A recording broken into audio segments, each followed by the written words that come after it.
This is one of the homes of an anti-war leader in Chicago that the FBI raided, hauling away computers and records, one of 8 locations in Chicago and Minneapolis that the FBI searched for evidence of a connection with alleged terrorist groups in Colombia and the Middle East.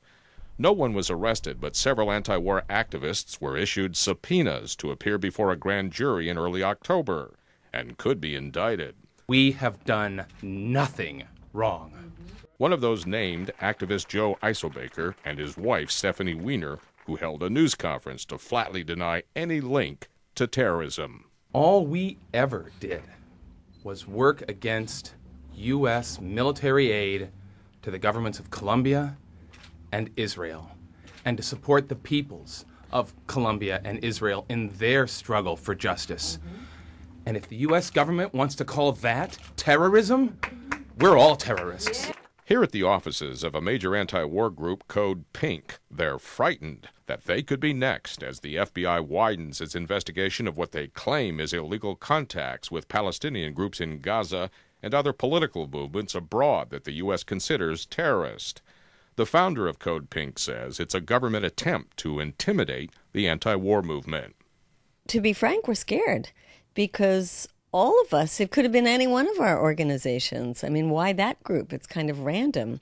They have to appear now before a federal grand jury to testify. Their families were just shocked to have the FBI break down the doors and raid them as if they were some kind of terrorist group.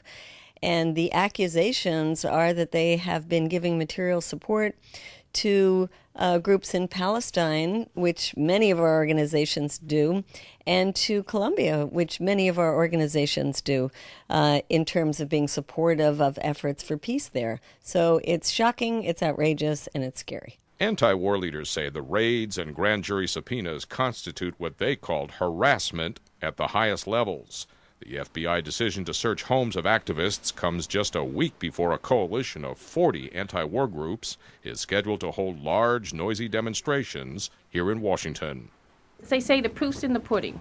Let the FBI come up with any single allegation that verifies that they've done anything other than peaceful protests. The timing of the raids is suspicious, say anti-war leaders, because next Saturday, the 2nd of October, anti-war leaders, a coalition of 40 anti-war groups, are expecting tens of thousands of protesters to fill the mall behind me here in Washington, protesting Obama's war in Afghanistan. Mike Kellerman, Press TV, Washington.